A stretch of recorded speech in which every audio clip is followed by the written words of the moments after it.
is Miss Lizzie. I don't ever smoke the dizzy, but we can always share some ditsies. It's just a cup in time. This song doesn't have to rhyme. Life's all of us, not every moment we can be feeling fine.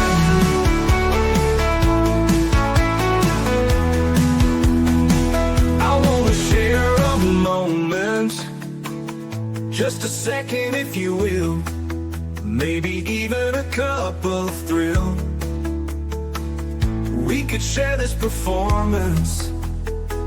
It's tea time, come sit with me.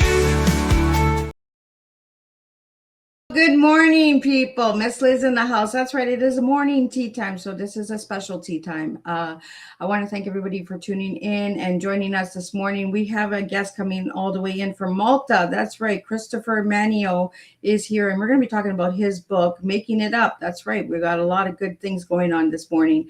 And his tea is resilience, perseverance, and empathy. We are going to talk about those three words as well a little bit later in the show, and some goodies that are coming this fall that we're going to talk about as well. So we got a lot of goodies. But before we get started, you guys know how Miss Liz rolls. Get over to all those platforms: Facebook, TikTok, Instagram, LinkedIn, Blue Notes, Blue Sky, Lemonade, Clapper, all those good platforms. Give those a like, follow, and subscribe. Those tea times are on there as well. Check out the podcast apps: Podbean, iHeartRadio, Listen Notes, Spotify, all those good platforms. And the ones I haven't mentioned, Miss Liz is on those ones as well. So check those out. Give those a like, follow, and subscribe, and get these tea times out there because they do make a difference for all the guests and for somebody who resonates with the stories.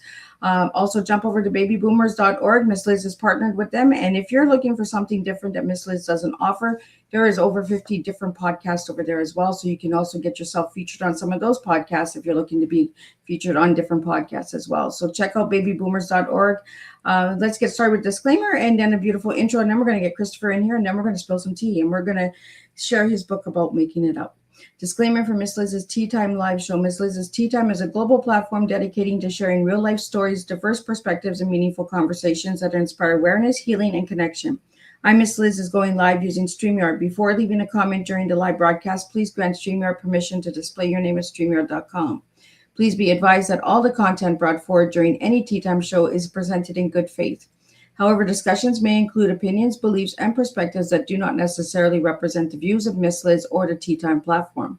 Information shared by guests is based on their own experiences and is perceived to be accurate at the given time of airing. All guests, viewers, and participants are responsible for using their own good judgment when considering any action or decision that may relate to these discussions. Some episodes may cover some sensitive topics, including but not limited to trauma, abuse, grief, mental health, and other emotionally triggering subjects. Listeners' and viewers' discretion is strongly advised. Tea Time with Miss Liz is an open discussion forum designed to offer insight, inspire awareness, and create connection. It is not a substitute for professional, medical, legal, or therapeutical advice. If you require professional support, please seek assistance from qualified or trusted resources in your area.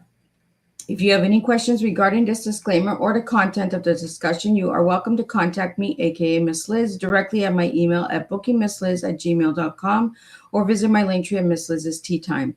By choosing to participate in, comment on, or view these live shows, you acknowledge and accept this disclaimer. Your participation is entirely voluntary. I, Miss Liz, welcomes you to join the conversation with an open heart. And if at any time you feel this platform is not right for you, I respect your wishes and decision and welcome you back whenever you are ready. Tea Time with Miss Liz is serving truth and awareness one cup at a time. Well, welcome to Tea Time with Miss Liz, where stories invite us to think deeper, dream bigger, and reconnect with the timeless truths hidden inside imagination, history, and the human experience. Today's guest brings together methodology, philosophy,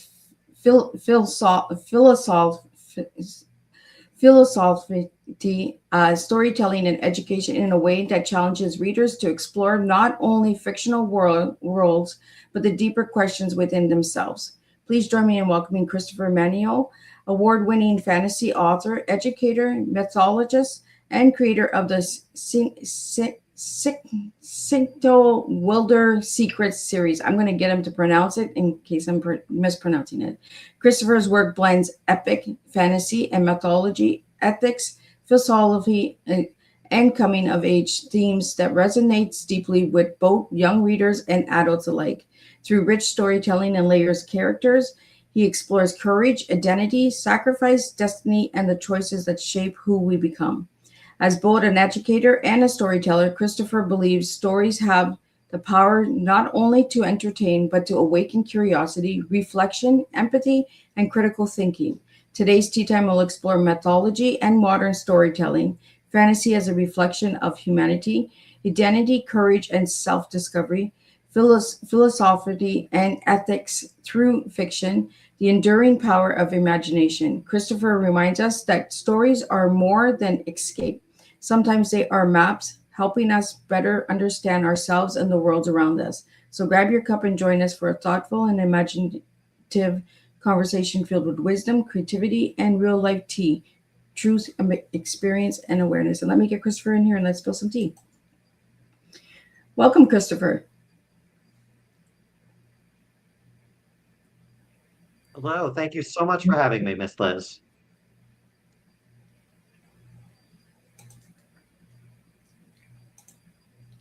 I think we have Christopher here. Let me see. Is Christopher in the house? Can you, There we yes, go. I yes, can got you you. hear me? I got you. Yes, Little yes, I'm glitch, here. little Can you hear glitches. me? I got you. We have a little bit of a delay. Yes, Well, Christopher, let's get to know you a little bit before we jump into your books and all that good stuff. Tell us a little bit who Christopher was as a little boy and who Christopher is now.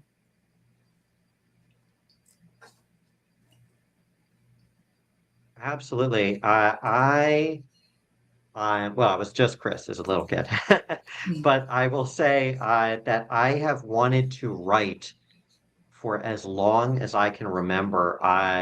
When we were very young, when I was very young, and my family, we were living in Western Massachusetts in the Berkshires, and my family moved out there. I must have been about 8. And I remember for a long time, I struggled to make friends. And my friends, for lack of a better term, started to become fictional characters. I started just devouring books. And it was about that time that I knew I really wanted to be a writer. I was just reading everything. I would go through book after book after book. And of course, there was no cell phones and there was no internet. And it was, a little bit of a different time. And we lived in the woods in the middle of nowhere. Um, so maybe, there's a part of me that sees my kids now and sees how they still want their tablets and their TV and things like that. And we really do try to limit it. But I always gravitate towards those imaginative stories and that imagination and that creativity. So me as a little kid was just filled with imagination and wonder and looking at things differently. And I think that as I became older, especially when I became a parent, by the time my son was old enough to start going on walks with me, and I actually was a former teacher and I left teaching to become a stay-at-home parent. I was working double the hours for half the pay, as most teachers do, that my wife was working. And so we decided that it would be me who stayed home with the kids. And we had first our son, and then we eventually had a daughter as well. And they were for about 7.5 years. I was just a stay-at-home parent, and it was wonderful. But I really wanted to instill in my kids this belief that in the imaginative, in the creative, we would go and look for dragon prints. We would talk about, where are the giants hiding? And a lot of that ended up coming up later, both in my fiction and now in my nonfiction. I don't think I was aware of it for a while, but it definitely was a part of who I was, this need for storytelling and sort of fantasy, this need that fantasy can be enduring. It hasn't really left me. I'm wearing a Lord of the Rings bluey mix shirt right now. Like it's exactly who I am. The same little kid who loved fantasy and imagining, still loves that today as an adult. Well, I've talked to a lot of writers who have written fantasy, and it's a way of expressing themselves, right? Because they didn't know how to express themselves as a child, so they put themselves into these worlds of fantasy. I know I did that as myself, getting through some harder things in life, right? I'd go into like an Alice in Wonderland little thing and have my little adventure with the bunny rabbit, and that. Did you find yourself doing that as a at a young age? Absolutely. From a psychological point of view, I think what it really comes down to as an author, I will tell you because my background outside of books actually for a long time was in theater, and it's such a different writing thing. I wrote a play once. It's a really good example of how different it is because in a play you can write the words, and then the play is not up to you. You don't do it. It's up to a team of people, and it's a beautiful process and it's its own thing. But as an author, you are literally God of this world. And so whether you're a little kid escaping into a book or you're an author escaping into your world, I think that control, that knowing what will happen. Whenever I start, and I just started a new book, actually, I'm outlining it right now. I just started it a couple weeks ago. Every time I start a book, I know how it's going to end. I'm not one of those people who has an idea and doesn't know where it's going. That's never been me. I know exactly how each book will end. And I think that level of control, it's almost like a form of power, but it's also sort of reassuring. It's comforting because this is the world that you create, that you mold. So I think that's part sides of the world and questions in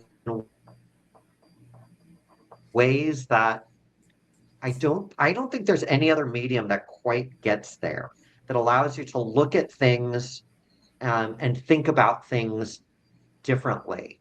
Like one of my series coming up, I will talk about later, but the idea behind these three books is so simple. It's basically like, what if all nature was manufactured? That's the idea.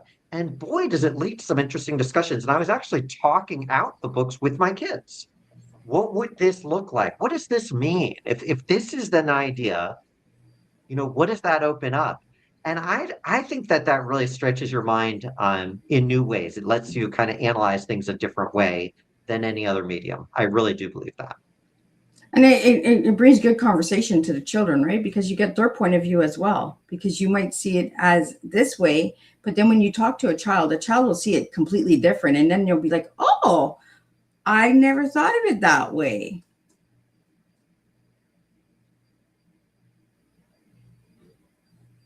Absolutely, yeah. I with my children's books, I definitely talk out the ideas, and I actually try to read my books to my kids too. Any author will say that one of the most important parts of writing is having test readers. And I'm lucky enough that mostly because I work in education or did for so long, I don't at the moment. But I have a lot of friends and former students and kids of former students. So I'm lucky to have kid test readers for my kid books. That's itself a blessing. But even before that, just talking out things, you're right, with your kids, it does open up like, how do they see this? How would they interpret that? And it's always different than you expect. And it really it gives you pause. And that doesn't mean you're going to just take anything they say, but it at least gets you thinking, at least gets you reevaluating, what do you want to keep on the page? What do you want to move forward with? And, I will mention, for the nonfiction, for my parenting book, I think in a lot of ways, that's kind of a core idea that I played with Making It Up. Making It Up is this parenting book I recently released. And this idea of you have no idea what the kid's idea is going to be. You have no idea what they're going to give you. Making It Up is built on bricks. This is what we use in theater, especially in improv. And a brick is an idea. And when I was teaching improv and I was coaching improv, the number one mistake everybody makes is they think they know what's coming. They're anticipating the bricks. They're trying so hard. Oh, they're going to say this. I'm going to make them say this. And it's similar in parenting. Like, I know that I'm going to sit down and we're going to have this playtime and I'm going to do it this and this and this. Well, here comes the kid and they're just a little bundle of chaos because they're a kid, right? You don't know what they're going to say. You don't know what they're going to think. You don't know what they're going to add to it. And so being open to that empathy you mentioned as one of the core elements, being open to that just awareness of what they're saying, what they're thinking, what they're doing, I think is so critical to parenting and honestly just to life in general. I think it's really important. Well, let's talk about the your book called Making It Up. Let's. I'm going to pull it up for my listeners out there. Tell me a little bit about this book, Christopher. Sure.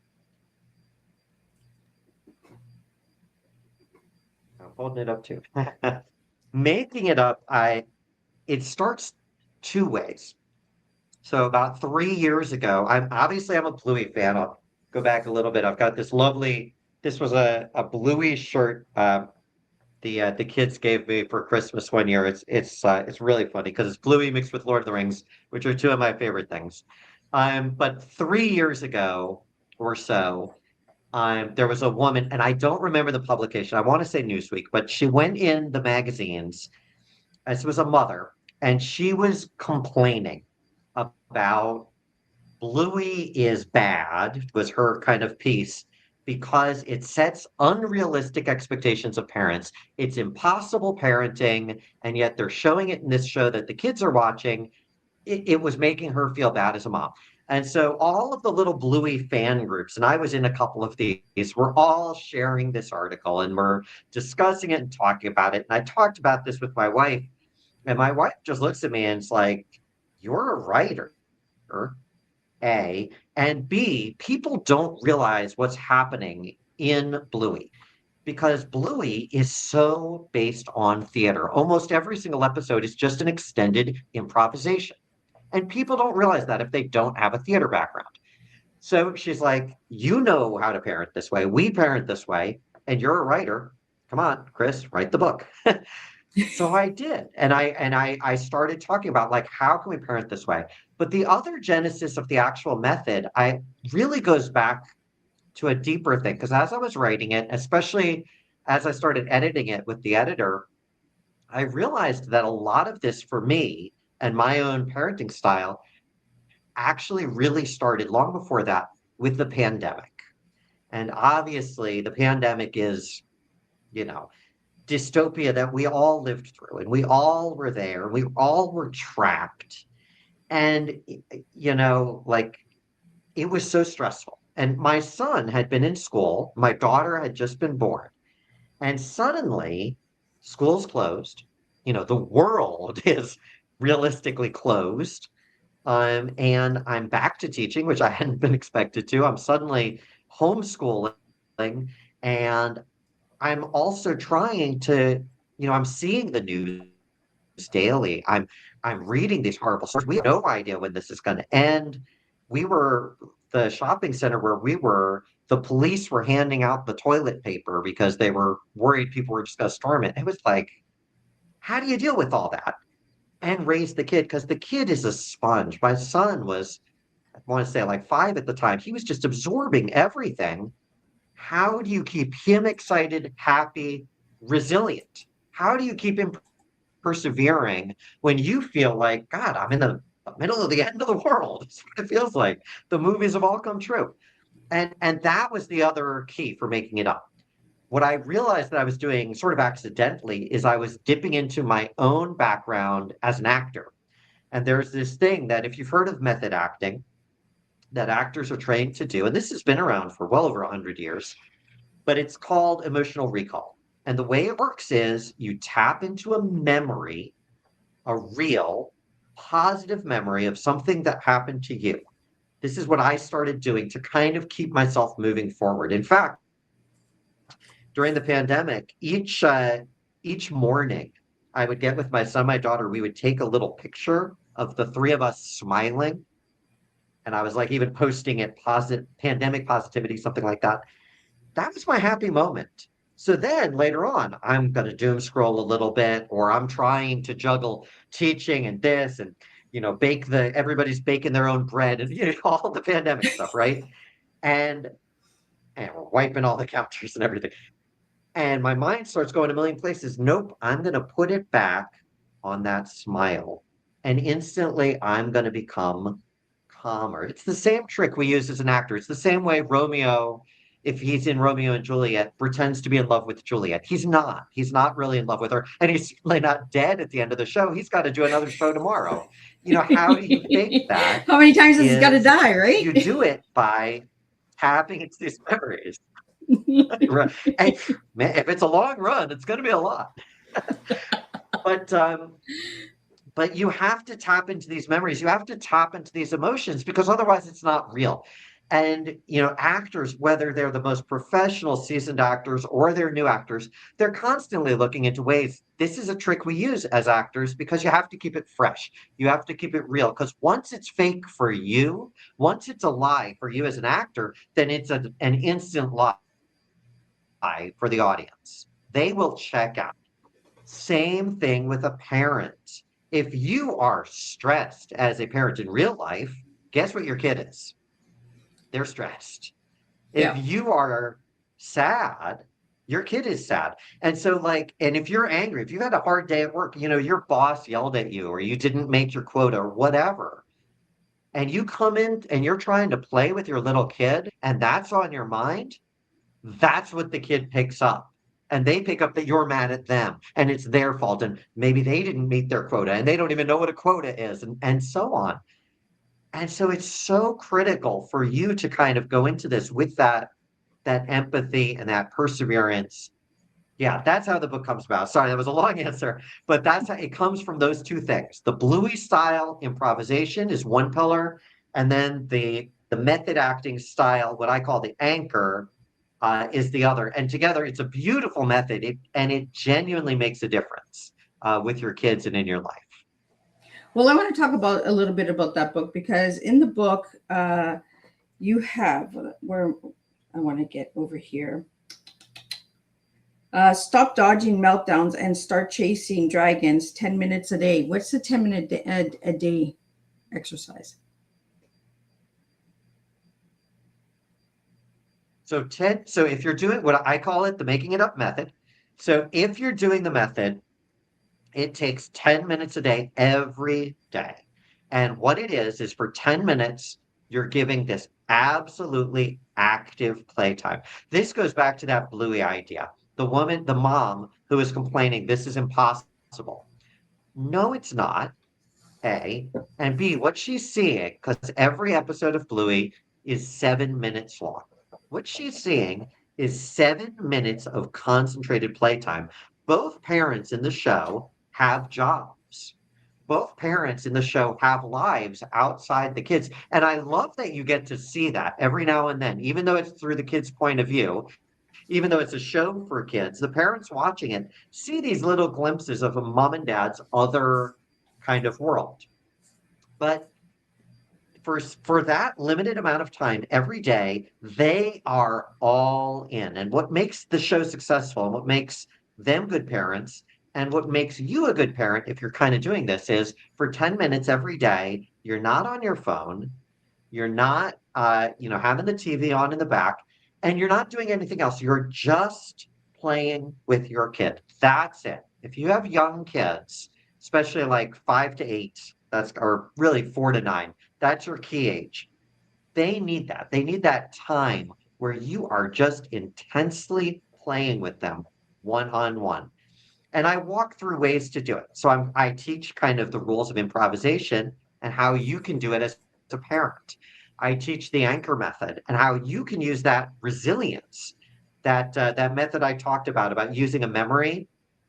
It actually takes a little bit of practice, but how do you go into 10 minutes if there's so much other stuff on your mind? How do you give 10 minutes of fun playtime if you're exhausted? And there's ways and there's tricks to do it. So I kind of talk about that.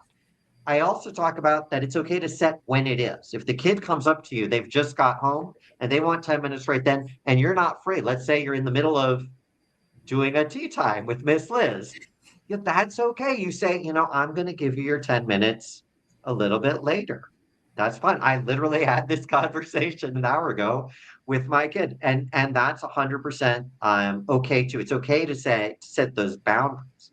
But I think that a lot of parents, when I was the stay-at-home dad, we would go to playgrounds or we would be at the cul-de-sac, and I would look at all these other parents, and I have to say, and I think it's hard being a parent. I get that. But I look at a lot of other parents who don't really try to engage with their kids. They'll bring them to the playground and then they'll sit on the phone and just stare at their phone. I have seen this so many times. And it's sad and it's disconnected. And I think that some parents just have a hard time interacting or knowing what to do with their kids. The kid has all these ideas, but what do you do with those? How do you play with them? Maybe you're used to some sort of structured board games and things like that, and that's fine. There's nothing wrong with that. But if they want just plain imagination, I'll give you another example. A couple weeks ago, my daughter and I, we packed up all our suitcases. We went to London. We were there for a week. We did all the sites. We did all the food. Then we got on another plane. We went to Paris. We were doing everything in Paris, all the sites. It was amazing. Oh, and by the way, all of this happened within an hour in our kitchen because we never actually left our kitchen. We didn't go anywhere. This was not a real all expense paid trip. This was all imaginary. But we did it with this. We had a little suitcase. We had the kitchen chairs. We were in the plane. We did the whole thing. And it was wonderful. And it was a wonderful playtime. Did not cost nearly as much as I'm sure a trip to all of those places would have cost. Cost nothing at all. And you didn't have any of the This was a stress of waiting in wonderful lines or memory. anything. Yeah, right? This is free. Yeah. We had no security checkpoints. We had no queues. We had none of that. But and no money. It's also nice. But at the same time, we create this lovely, intense memory and we're bonding together. And she still likes talking about these memories we do together. That's what it's all about. That's what this is about. It's about bonding and connecting. And it's not just a book. I actually will give a quick plug. But there's a whole video course I made on my website that walks you through it too. It goes hand in hand with the book and is really an amazing thing that goes with it. All self-guided too, but with the same goal in mind on how do you do that? How do you spend those 10 minutes that you can go chase dragons? You can go fight ogres or go to London and Paris or whatever. You can do that in 10 minutes if you just keep saying yes to their ideas and building off them and you stay grounded yourself. That's what it comes down to. I really love it because, imagination is one thing that we struggle with in today's world because of social media, right? It takes away the imagination of a child. Even writing a story, I do this with my granddaughter. I'll get her to name like frogs or flowers or stuff like that. And she comes up with these imaginary names. I'm just like, where did you get that name? She's like, I just thought of it. But start naming like the flowers, start naming the animals and then going into the little wonderlands. And when she zones out, I always say, oh, where's the little white rabbit going this time? Like kind of just see where they're going. I think that imagination is one of the things that is lacking in today's world. And I am so glad that you brought that back with your book, in which you have like worksheets and courses and seminars and all that. Tell us a little bit about that, Christopher. If you go to the website, and I see it on the screen, and you click on MIU course, or if you click nonfiction, it'll take you to making it up the course. There's a whole little, as I said, a self-guided video course. It's me kind of talking you through it, but with a lot of slides and videos and demos and meditations, and like things like that. But as I said, it's all self-guided. It's only $49 US. It's actually it's kind of a steal. And it includes the ebook. So if you get that, you get the ebook too, which itself is like, I think at the moment, $15. But it goes hand in hand. You don't need the book to do it, but it goes best. I have a parent right now, actually a parent here in Malta, who I just had there was a big parenting conference here. For those who don't know Malta, Malta is a very small country. It's basically a city state. So when there is a convention or something, the whole country kind of comes together. And there was a lovely parenting event over 3 days. This was just a couple weeks ago. At any rate, there's this mother who right now is both reading the book and doing the courses. She was actually just talking to me about this recently, about how she really appreciates that the course, it goes hand in hand with it. She's trying to do them at the same time. You don't, but that's a great way to do it. And that she could read it, but then she could see how to do things more. And it had just so much more examples. And it really was helping her. She has a son, and it was just helping her apparently with the son feel more connected and more engaged. I got to tell you, everybody who's done it just loves it. So yeah, that's basically what the course is. It's the same method that's in the book, but just kind of explained in a different format, walks you through it with videos, with some meditations, which are really helpful. Yeah, that's basically it. But it's really good. It is a really good thing. Took me about 3 months to make the course, so very proud of that. Christopher, let's talk about the bricks to use Anchor. What's that about?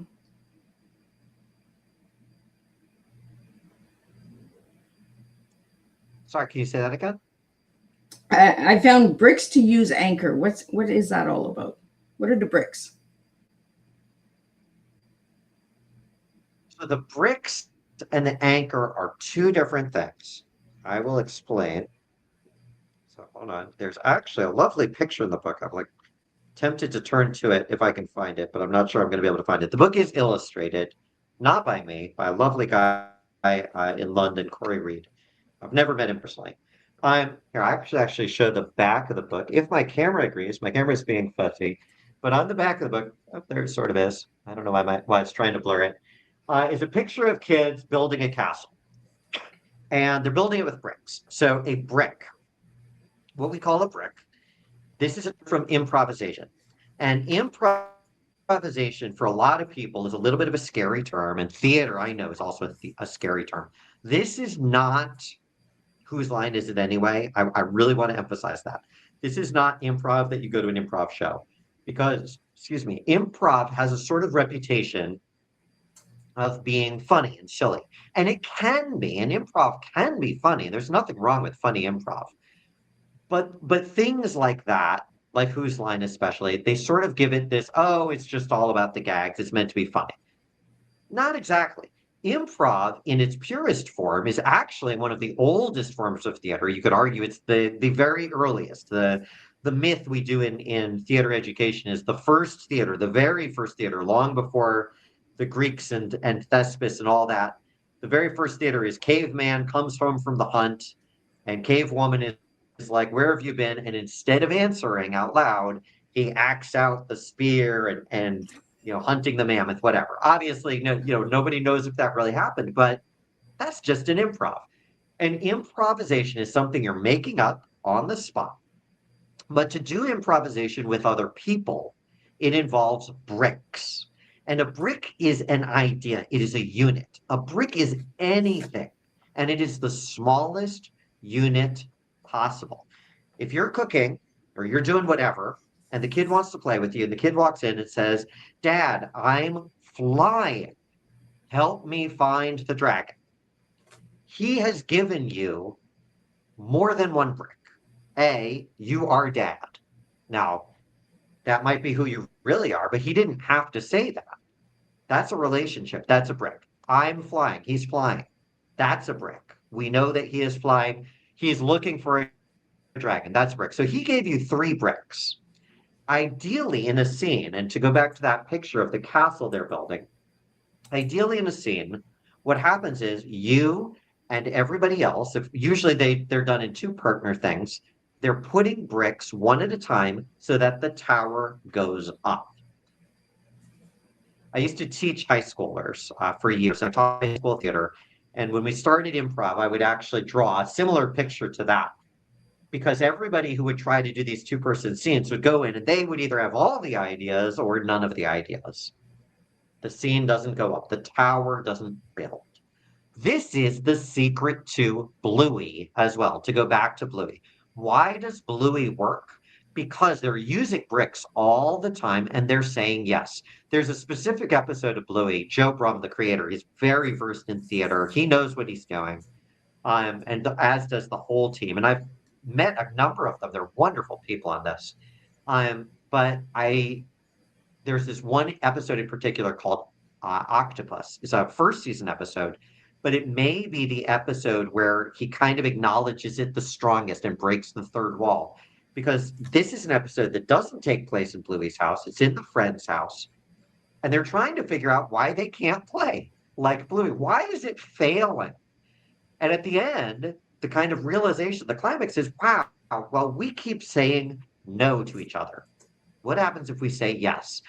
That goes to those two words that are at the core of improv. And if you're familiar with improv, you know these two words are, of course, yes and. But what does that mean? It means you accept a brick. That's what yes is, and you build on it. That's what and is. To build a tower, Dad, I'm flying. Yes, I am Dad. Yes, you are flying. Yes, you are looking for a dragon. And my jetpack doesn't work. Like I was just thinking off the top of my head. I would need other ones, but like I've instantly built on top of that. Yes, we're looking for the Yep. dragon, and my jetpack doesn't work. Oh, your jetpack doesn't work. Let's go to the mechanic first. And suddenly something starts happening. Play starts turning into play. It starts building, it starts growing a life of its own. This is the beauty of theater. They do it so well in literally every episode of Bluey, and that's what I wanted to teach. That response to the mom saying this is impossible. And I think that parents who aren't familiar with improv, especially, don't know that this doesn't have to be improv is not just for the stage. And it's not just something that you go to see and laugh at. These skills, because when I do playtime, I'll go back to that one with my daughter where we went to France and England and we never left the kitchen. It was not funny. We actually weren't laughing. It was a pretty serious thing. Improv does not have to be funny. What it has to do is it has to build. When I was teaching theater, I had a lovely improv troupe, wonderful kids, about 10 kids each year. But there was this one year I remember was one of the highlights of my teaching career. We were just after school. It wasn't a performance, but we were practicing and we did this improv, and it ended up being 2 hours, the same story, a full story with little subplots and characters. And it had its funny moments, but it was not that funny. And how? How do you keep building? The trick is you keep saying yes. You keep saying yes and then building. So that's what a brick is. Sorry, that was my long answer to what a brick is. The anchor is the other pillar of making it up. And I think this is part of why this is such a revolutionary thing, because there's been some people who've looked a little bit at improv and how improv can help kids. I haven't really seen anything about improv as a parenting skill. I think that's very new and very revolutionary. But this other pillar makes it even more revolutionary and more unique because the other pillar of the making it up method is the anchor. The anchor is that emotional resilience. That is that memory I mentioned earlier. That is how I got through the pandemic. So we're back to that example. Dad, I'm a dragon, I'm flying, or I'm looking for a dragon, I'm flying. Um, you're in the middle of thinking about, oh my God, I just got this, $500 bill that I can't pay, or oh my God, my boss just yelled at me, or whatever, right? Or oh, did I forget to take the trash out? You're here. You're over there. He's here. How do you get here with them? How do you get present? Because theater in general and improv especially does not work unless you're present. And I think that's true of active parenting in general. Those 10 minutes a day do not work if you're not actually there mentally. You can be there in the room and not there mentally. You can be there in the room and be on your phone even if you're not looking at it. That's not active parenting. So, how do you get active? How do you stay there emotionally? That's the anchor. And one of the things I encourage for those who do the course is I actually have these guided meditations where I will walk people through it. And I think that does really help. But the anchor is finding a memory that is real like not something made up, that is recent. And I always have an anchor that is less than a month old, always. And I don't do anything in life. I actually want to emphasize this. I do have some people who come back to me with the anchor. I had a one reader who was talking to me recently, and she loves making it up with her kid, but she said, I got to tell you, I use the anchor a lot more than in parenting. I was like, yes, you should, because this can help you in everything, whether you're giving an interview or you're at work or you're talking to a spouse or you're on a date or whatever's going on in your life, that ability to just kind of recenter yourself. It's the same trick that study. There was a study a couple of years back that faking a smile makes you happier. And like nobody fully knows why. It's the same thing. Going into that happy place, if you will, almost like that fantasy escape, going into that happy memory will make you calmer, will make you happier. Right now, I will share my memory, my anchor is from just 4 days ago. So it's very recent. It was on this very chair. My daughter was homesick from school, spent the whole day home. And we were upstairs here in my office, and she asked to go on my lap and for me to spin her around. It's one of those chairs that swivels.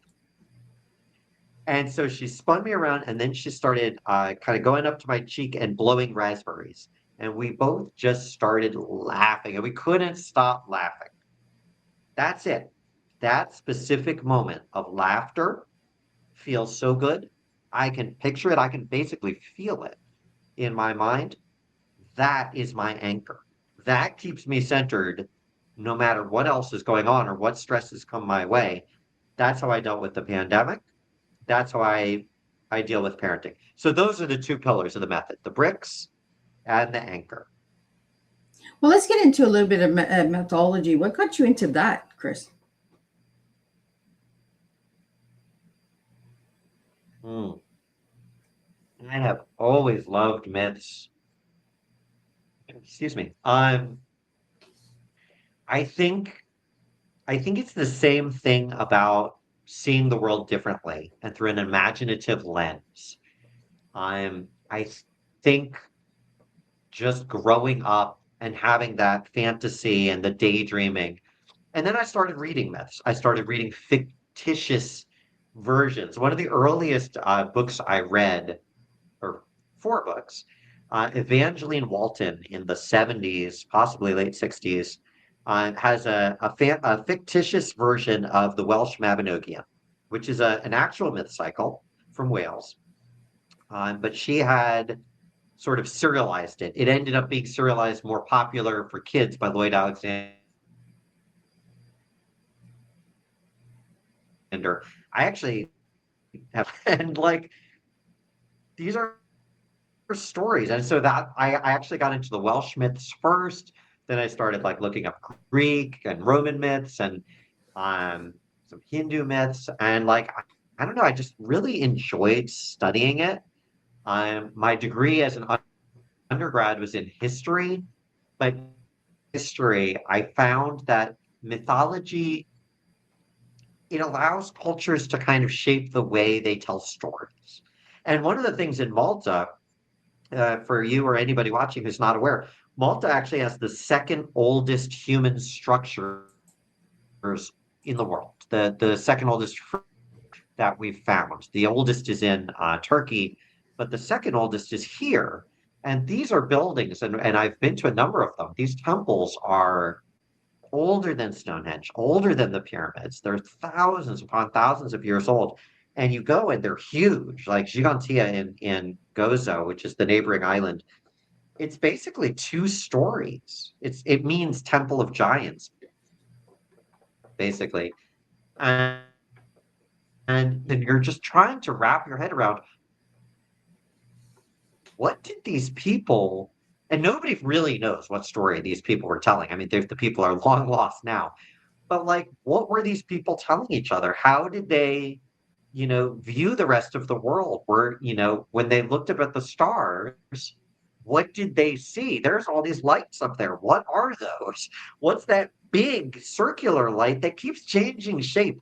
the fact that the moon is basically another world, for lack of a better term. It really is another world that orbits ours and changes shape every night.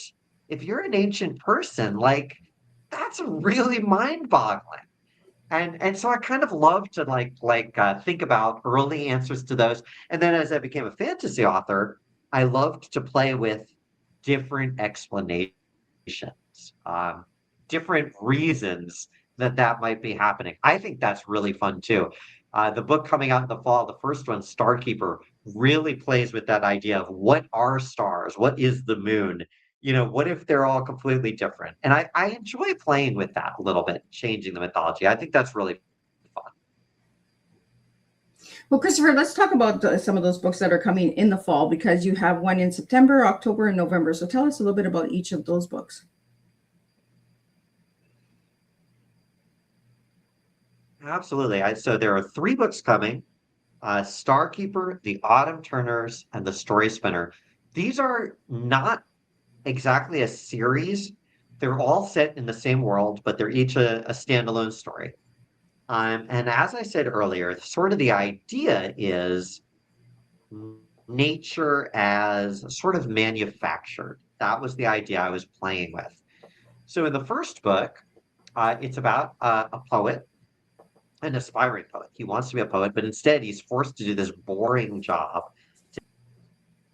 to him, which is he has to hang stars in the sky every night, hang them down. The stars are sort of light bulbish things, and the sky is very, very solid.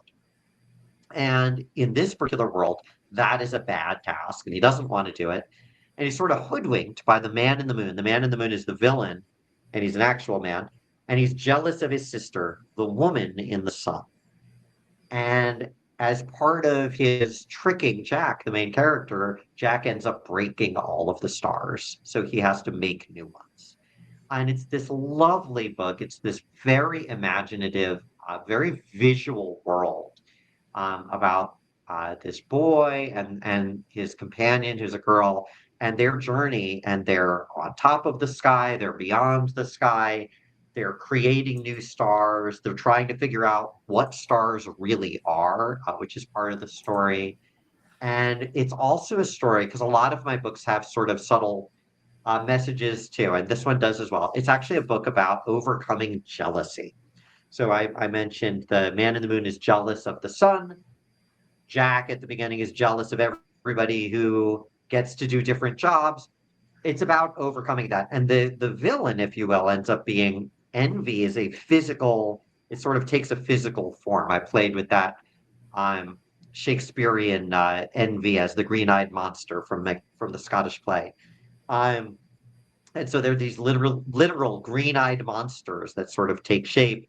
And how do you overcome envy? So that's the first book in September. The second book is set in the same world, completely different characters, different part of the world. And in the second book, you see four cities. And they're all kind of next to each other. And these are where the four seasons are manufactured. Just like the first book was about manufacturing night and day, this book is about manufacturing, autumn, winter, summer, and spring. And there are these two twins who have been separated for years and don't really know why. And they sort of have parallel stories for a long time, but then they come together. And I love the main character. One of the main characters' name is Seyn. It's pronounced that way. It actually says that very early on, but it's spelled Seyn because he just wants to be hidden, but his name is Seyn. And so you have Seyn and Lillian, and there are these twins, and Lillian is seen literally, like she's noticed, and she's hidden rather. She's hidden in plain sight, but she wants to be noticed a little more. So they kind of have opposite goals. They come together, but they are going to be in charge of making sure summer doesn't take over, so to speak. And it plays with this lovely idea of manufactured nature. So they're going to go and they're going to literally paint the colors on the leaves. They're going to ink those. They're going to be in all of these sort of steampunkish cities. And then the other job they have is they actually have to sweep up the shadows. Is a fun a fun career that you encounter, and that ends up being very important to the story. Again, a beautiful story. Actually, of all of the middle grade books I've written, Starkeeper and Turner's, the children who have read them, those two are always tied as kids' absolute favorites. Those two in particular. And then the third story is The Story Spinner that comes out last. That one's a little bit more sequely because it's the Man in the Moon's son is a character, but it's still not really a sequel. This one will sound familiar. Just like the other two have social messages, that one is about finding who you are and being okay with who you are for the second one. The third one is about um, it's a little bit of a social commentary on screen time and engagement. You mentioned that that was a big part of my parenting style. So the villain, so to speak, in this one is the dolls, and they're spreading through screens and they're taking all the stories. And so there's this girl, and she's a story spinner. Her job is to spread stories. She literally lives where the ocean ends, which is such a neat idea to play with. So the ocean ends, giant trade. So I just got to play with that. The ocean is manufactured, all nature is manufactured. Stories are manufactured. What does that look like? How does that look like? And so I played with the idea that stories are carried along by fireflies, and that she has to kind of re-spread the stories to stop Uko's son, who's angry about what happened in book one, from spreading these dolls, from spreading the screens. And so I'll admit it's a little bit more social commentary than the other two, but it's a delightful kind of whimsical adventure through these worlds. And yeah, I'm really proud of all three. They've been written for years, but this was the time to release them. They're all coming out this fall. Yeah, and you can also read about that on the site too. Well, I want to talk about, because you mentioned screen time, and you have your connection without screen time. A lot of people are stuck on their screens. How do we get them off the screens and into the real world?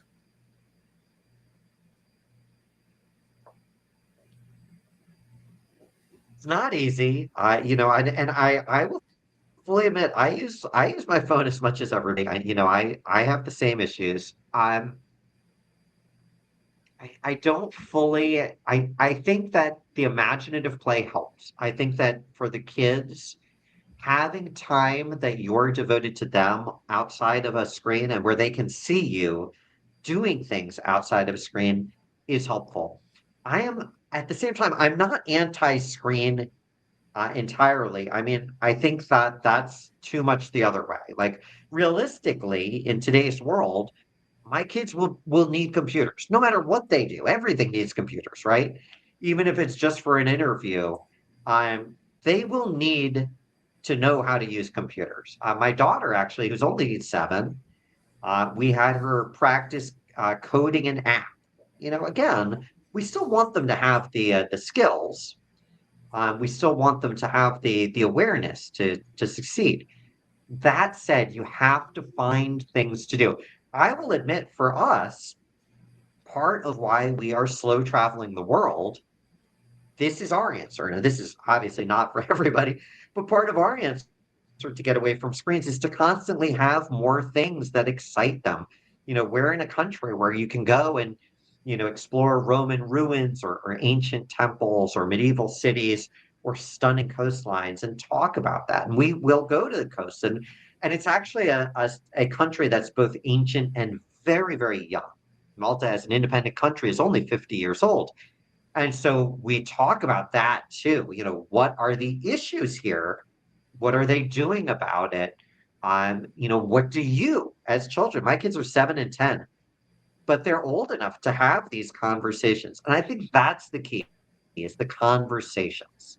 Talk to them, talk to your kids.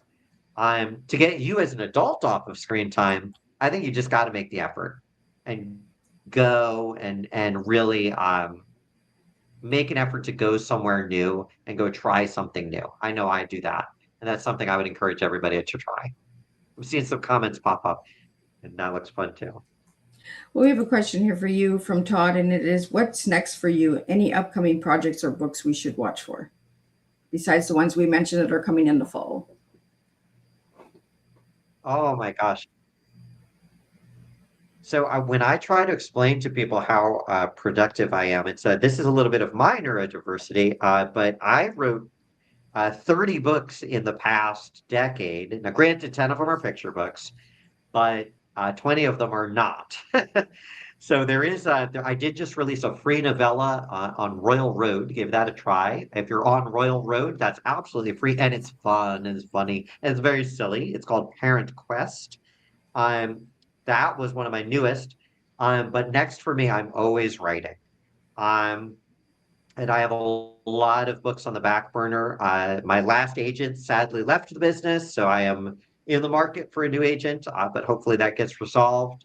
And I'm in discussions with another nonfiction book about travel. Obviously, traveling with the kids is something we do. So we were talking about that with the publisher of that book.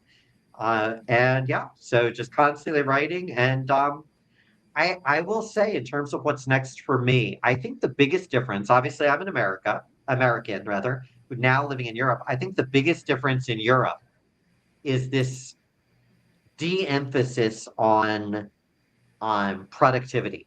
And I am still super productive and I do work a lot.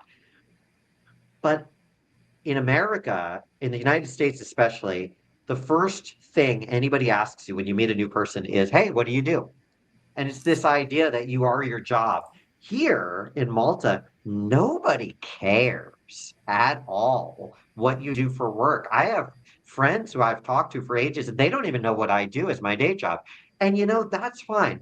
And so that idea of what is coming next. Well, I am writing more books. I just started a Bridgerton style fantasy, a romantasy, which is really fun. I've got other books in the works. But I think for me, what comes next is just continuing to enjoy life, enjoy my kids, enjoy my travels. I think that's more important in a lot of ways than always focusing on the productivity. I like to remind myself that. I like that you're talking about travel because our 3 o'clock show that's coming in, we're going to be talking about traveling. So I love that the two guests always align together.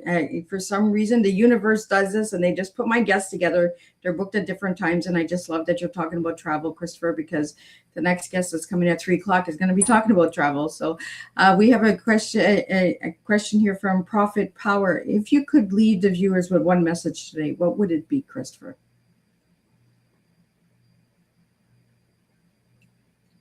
I think it would be never stop dreaming, because that's the key of my perseverance is never stop dreaming. I'm like, let yourself imagine, let yourself dream big, let yourself, fantasize is fine. Go out and explore the world. But yeah, don't stop dreaming. And I think there's a lot of social media. You mentioned the problems with social media. There's a lot of social media right now in particular that tries to stifle your dreaming, that tries to say, oh, everything's bad, or this is wrong, or this is hard, and I think that once we stop dreaming and we stop pushing, that's when we stop being humans. That's when we start just being the AI bots or whatever. And that's really what I would leave. Never stop dreaming. Now, Christopher, do you think you'd ever write a book about the AI bots and trolls that we have on social media? Oh, I do not know. I do not know. It is definitely out there. I've considered it. I don't know. It would be probably taking a method similar to this of getting away from that. But I don't know. I don't know exactly what that book would be at this point. But we will see. You just never know what Christopher is going to come up with. Hey, Christopher, if you'd like to just spell out your website and final message for all the viewers today.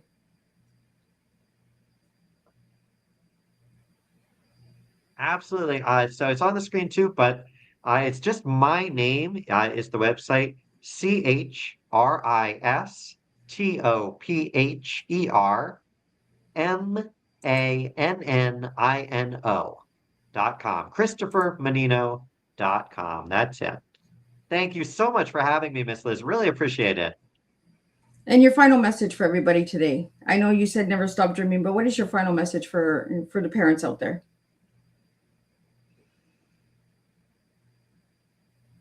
I think that even if it's hard for the parents, even if it's hard, that bond between you and your kid is the single most precious thing in your life, and between you and your spouse too. And taking the time to nurture those bonds, ultimately, this method is about bonds between you and your kid, between you and your spouse, between you and yourself. And taking the time to nurture those bonds, to remember that those bonds are way more important than anything else, the deadlines, the goals, the whatever. Spend the time on those, because in the end, that's what really matters. That would be my closing message to parents for sure. Well, thank you so much, Christopher, for joining me. I'm just going to do a quick wrap up of what today's tea time was about, and I'll be back at 3 p.m. and we'll talk about travels with the next guest, with Sarah. What a fascinating and meaningful conversation today. Christopher, thank you for bringing your creativity, insight, and thoughtful perspectives to the tea time table. Your storytelling reminds us that fantasy and mythology are not simply about magical worlds or historic journeys, they are reflections of humanity itself.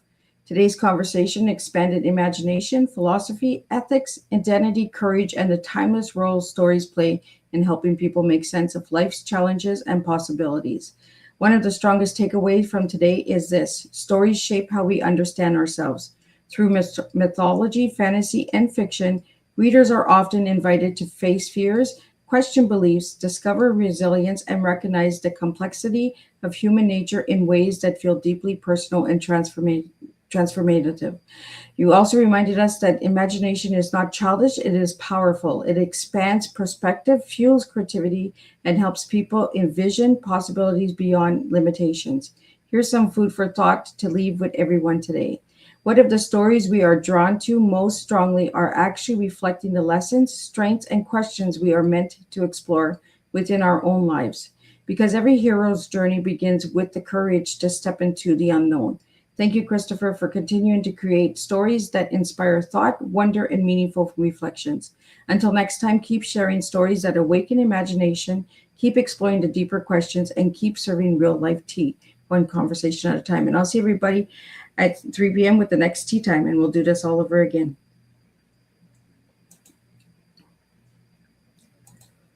Thank you.